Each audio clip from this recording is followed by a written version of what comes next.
Exam की मांग कर रहे हैं, क्या कहेंगे? बच्चों के री एग्जाम का मांग जो है वो जायज है मेरे तहत। कारण ये है कि री एग्जाम के लिए सिर्फ और सिर्फ एक कारण है कि बापू परीक्षा परिसर का जो गलतियां था उजागर हो गया। बाकी जो है कि 911 सेंटर जो थे वहां पर भी तो कुछ न कुछ गलतियां हुई हैं जो मीडिया में नहीं आ पाया, और मीडिया में नहीं आ पाया जिसके कारण जो है कि कंप्लीट जो है कि कुछ लोग रुष्ट हैं। और लाखों विद्यार्थियों का ये मांग है कि अगर मान लेते हैं कि सिर्फ 12,000 लोगों का री एग्जाम अगर होगा तो क्वेश्चन लेवल का होगा ये कौन जानता है। मान लेते हैं कि लेवल के ही अगर क्वेश्चन होगा तब तो जो है कि जितना भी नॉर्मलाइजेशन भी नहीं कर रहे हैं अलग बात है, लेकिन जितना दिन का समय मिलेगा वो क्वेश्चन के लेवल को चेक करके वो तैयारी को अपने आगे बढ़ाएगा, फिर उसकी जो है कि मार्क्स जो है लगभग 120 के आसपास आ जाएगी। मान लेते हैं कि क्वेश्चन टफ देते हैं जवाब, तब फिर जो है कि उस स्टूडेंट के साथ जो है कि अन्याय होगा। क्वेश्चन इजी दे देते हैं तो बाकी रेस्ट जो स्टूडेंट है उसके साथ अन्याय होगा। एक प्रकार से जो मांग है ये जायज है। और आज का जो क्वेश्चन लेवल था जो बीपीएससी लेवल का नहीं था, लग रहा है कि सिपाही दरोगा चपरासी, इस पर तो तमाम लोग बोल चुके हैं और इस पर मुझे बोलने का कोई जरूरत नहीं है। आप भी क्वेश्चन शायद देखे होंगे, बहुत सारे स्टूडेंट है वन लाइनर क्वेश्चन है, ऐसा क्वेश्चन थोड़ी जो है कि आता है बीपीएससी में। दूसरा, इसके पहले जो है कि आयोग द्वारा कहा गया कि एनसीईआरटी और स्तरीय तरीका का जो है कि आप तैयारी करिए ताकि बढ़िया ऑफिसर हमको मिले। दूसरी बात कि कुछ ऐसे क्वेश्चन भी थे, जैसे एक छोटा सा एग्जांपल दे रहे हैं, करो या मरो का नारा गांधी जी कब दिए थे। हे भगवान, ये छोटका बचुगा बता देगा कि करो या मरो का नारा गांधी जी कब दिए थे। ठीक है, अब बताइए कौन दिए थे।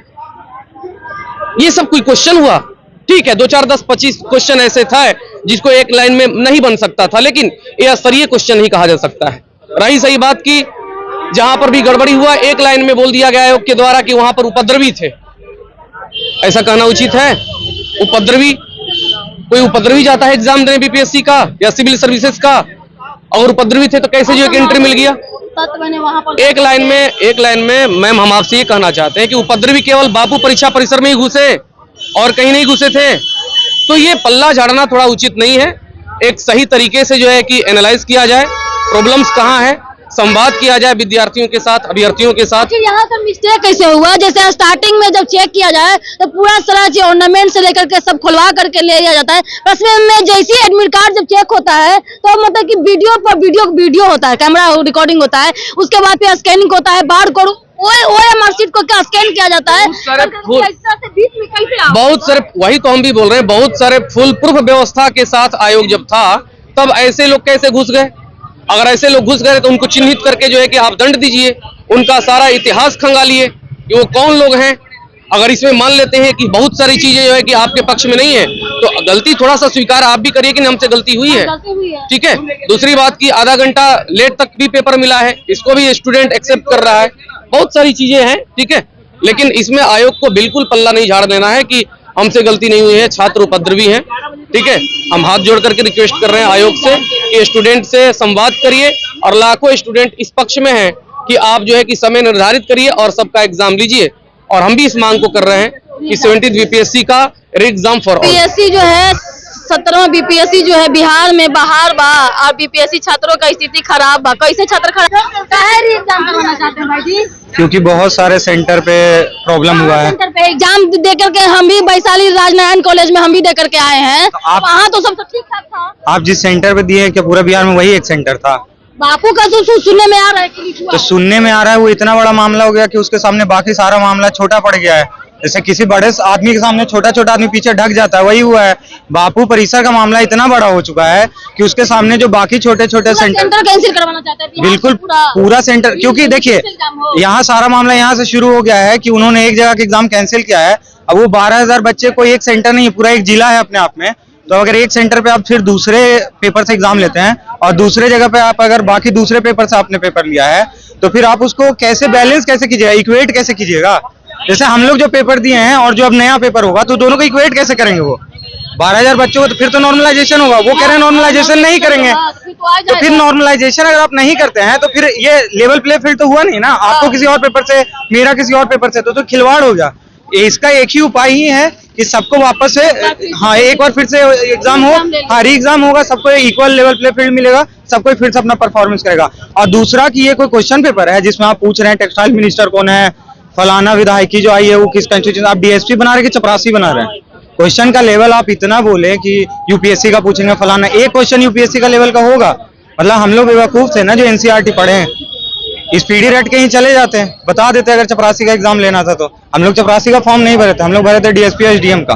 तो बस हम लोग का यही डिमांड है कि री एग्जाम होना चाहिए, सबको इक्वल मौका मिलना चाहिए और क्वेश्चन पेपर का लेवल अच्छा होना चाहिए। चलिए, क्या मतलब धरना पर क्यों कर रहे हैं ऐसा? हम चाह रहे हैं कि जो बीपीएससी का एग्जाम हुआ था 70 बीपीएससी री एग्जाम हो। री एग्जाम इसलिए हो कि बापू सभागार में जो हुआ था वो एक नहीं है, वो जानकारी हुआ तब हम लोग बोले एग्जाम कैंसिल हो, वहाँ गलत हुआ है, लेकिन चेयरमैन साहब और डीएम साहब क्या बोले कि नहीं यहाँ कुछ नहीं हुआ है। लेकिन बाद में जांच के बाद क्या हुआ, अधिकारी तो पुष्टि कर दिया कि ऐसा कुछ नहीं है। वो तो कहे थे, लेकिन क्यों कैंसिल कर रहे हैं? जब कुछ नहीं हुआ था क्यों कैंसिल किए, क्यों किए? ये आपको जवाब चाहिए। हम सेंटर कहाँ पड़ा? हमारा गया सेंटर दिया था। वहाँ का नहीं कुछ ऐसा था? नहीं, वहाँ वैसा कुछ नहीं, लेकिन वो पहले की तरह पिछले एग्जाम में गए थे ना, तो वहाँ जैसे कि एग्जाम में कॉपी चेक करना और समय पर ले रहे हैं। पीटी कैसा गया है? पीटी गया था वही 60 से 70। बढ़िया गया था, मेंस का तैयारी करिए। ये सब जो है राजनीतिक में क्यों इन्वॉल्व हो रहे हैं आप लोग? क्या चाहते हैं भाई जी आप? हम चाहते हैं बीपीएससी चेयरमैन और सरकार से कि सारे बच्चों का री एग्जाम फिर से करवाया जाए। रीजन तो बताइएगा। रीजन हमारा ये है कि जैसे आप बापू सभागार का परीक्षा कैंसिल किए हैं तो वहाँ 12,000 बच्चे हैं, आपके एक जिले में 12,000 बच्चे होते हैं, तो बापू सभागार को एक सेंटर ना लेके उन्हें पूरा एक जिला घोषित किया जाए और बोला जाए कि वो पूरे जिले का क्वेश्चन है। और जो स्थिति आपके क्वेश्चन की थी तो वो बापू परीक्षा परिसर के बच्चों को एक एज मिलेगा कि वो 20 दिन 25 दिन जब भी एग्जाम होता है तो वो पढ़ के फिर से आ सकते हैं। और क्वेश्चन की स्तर इतनी नीचे थी कि वो 4 दिन 5 दिन भी पढ़ के एक किताब पढ़ के वो बहुत अच्छे से एग्जाम दे सकते हैं। तो ये हमारे साथ बहुत अन्याय होगा। पूरा मांग करना चाहते हैं कि हम मतलब कैंसिल हो जाए? बिल्कुल, हमारा एक ही मांग है, हमारा फिर से री एग्जाम सारे बच्चों का कराया जाए। री एग्जाम के लिए यहाँ पर जो 200 विद्यार्थी लोग यहाँ पर गर्दनी बाग में मौजूद हैं। देखिए यहाँ पर देखिए तमाम विद्यार्थी आए हुए हैं, पूरा प्रोटेक्शन कर रहे हैं। री एग्जाम होना चाहिए।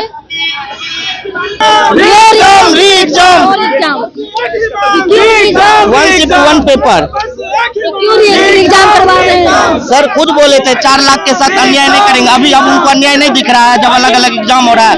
जब वो 93,000 छात्र आउट हुए थे तब उनको तो नहीं दिखा था सर को, वो इस लायक है ही ना देखिए क्या मामला दोस्तों, क्या मैटर है री एग्जाम के लिए कोई, लेकिन हम चाहते हैं कि जो है री एग्जाम ना हो, लेकिन उन लोग का मांग है कि री एग्जाम हो। क्या फर्जवारी, क्या धांधली? हाँ थोड़ा बहुत तो अगर हुआ है तो पुष्टि की तो जांच का विषय है दोस्तों। कौन नाराज होता है? इसमें दिक्कत सबको है। कोई ये जो 12,000 जो एग्जाम दे रहा है उसको भी दिक्कत है और जिसका एग्जाम नहीं ले रहा उसको भी दिक्कत है। क्योंकि औरंगाबाद में जो हुई है, पिछले बार जो हुआ था औरंगाबाद में, वहाँ एक सेंटर हुआ था, एक भी बच्चा उसमें से पीटी नहीं निकाल पाया। ठीक है, और या तो ये भी हो सकता है कि 12,000 का भी जो एग्जाम हुआ उसमें से 5-6 हजार वहीं से निकल जाए। ठीक है, और ये जो चेयरमैन बोलते हैं कि बोले कि नॉर्मलाइजेशन नहीं करेंगे, तो हमको ये बता दे कौन सा मेथ यूज करते हैं जो कि ये क्या पैरामीटर लाएंगे जो कि दोनों का कटअप एक जैसा निकालेंगे और क्वेश्चन एक जैसा सेम होगा, ये बता दे वो हमको चेयरमैन साहब। जब होना है तो सबका एग्जाम एक साथ होवे, एक साथ निकाले, उसमें कोई दिक्कत नहीं है। एक साथ कैंसिल हो?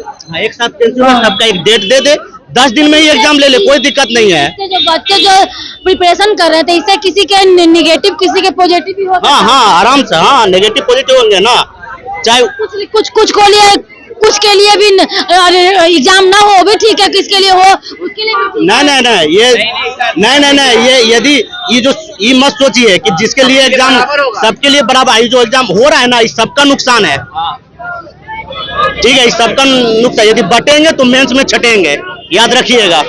बांटेंगे तो काटेंगे वाला, कोई नुकसान नहीं होगा कि अगर पेपर फिर से होता है तो सबके लिए होगा ना, किसी एक के लिए तो होगा नहीं। कहना है कि पेपर हम लोग का इजी आया था, हम इस बार निकाल जाए। अरे तो भैया अगला बार निकाल लेना, सबके लिए वही रहेगा, अगला बार भी तो सबके लिए वही रहेगा। देखिए मैम, हम नहीं चाहते कि किसी को एज मिले। सर क्वेश्चन लेवल को लेकर के पूछा गया कि क्वेश्चन लेवल जो है इस बार एक तो ये बताइए हमको कि चाहते क्या है, ग्रुप मतलब ऑफिसर बनाना चाहते हैं यार, हवलदार और ये हाँ हवलदार बनाना चाहते हैं या बिहार पुलिस बनाना चाहते हैं ऑफिसर को? यदि बनाना चाहते हैं तो पहले बोल दे, हम लोग भी लूसेंट पढ़ेंगे। क्या जरूरी है विजन का करंट अफेयर्स पढ़ना, क्या जरूरी है लक्ष्मीकांत पढ़ना, स्पेक्ट्रम पढ़ना? लूसेंट पढ़ेंगे, आराम से 100 नंबर आएगा। देखिए मैम, ठीक है। कैसा आया उससे हमको मतलब नहीं है, इजी हो हार्ड हो सबके लिए है। मान ले इजी है तो मेरे लिए अच्छा है, कोई बात नहीं, अच्छा है भाई, इजी है तो यही चाहते हैं हम कि तो और जो नंबर अतुल लेंगे। प्रसाद जी लकीर खींच के गए हैं उस तरह क्वेश्चन आना चाहिए। हार्ड क्वेश्चन आए कोई दिक्कत नहीं। तो कभी आपको लिए अतुल प्रसाद खराब हो जाते हैं? अतुल प्रसाद, अरे तू खराब हमारे लिए कोई नहीं है मैम। कंपेयर किया जाता है ना कोई भी चीज में, कंपेयरिंग होता है ना। तो इस चेयरमैन और अतुल प्रसाद जी में कंपेयरिंग हो रहा है, उनमें अतुल प्रसाद जी सही थे, ठीक है। अतुल प्रसाद अच्छे रहेगा उसको उठाया जाएगा, कोई हमारे लिए खराब और अच्छा नहीं है। अगर वो गलती करते हैं तो हम उनके लिए आवाज उठाएंगे। और आप बताइए मैम, जिस दिन पेपर वहाँ पे कैंसिल हुआ, बच्चे लेके निकल रहे थे, तो क्या उस दिन पेपर लीक नहीं हुआ? पेपर तो लीक हो गया। बच्चे 12:30 के बाद पेपर लेके जब कैसे लीक हो जाता है? बता रहा हूँ कैसे।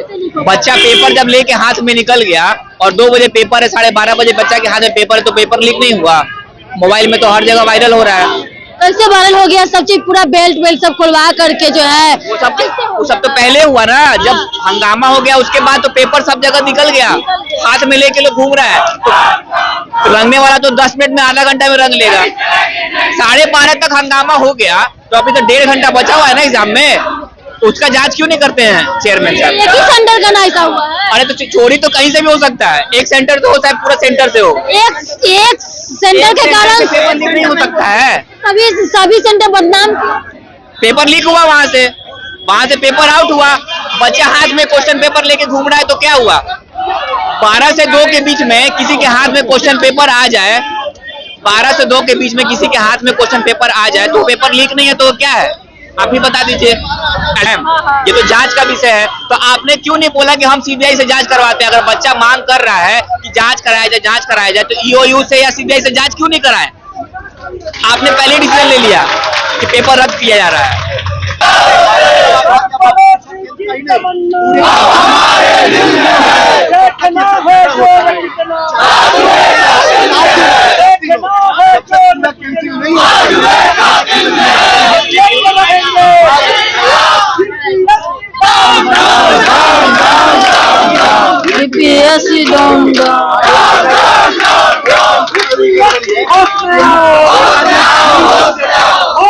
ड्रामा हो सकता है तो फिर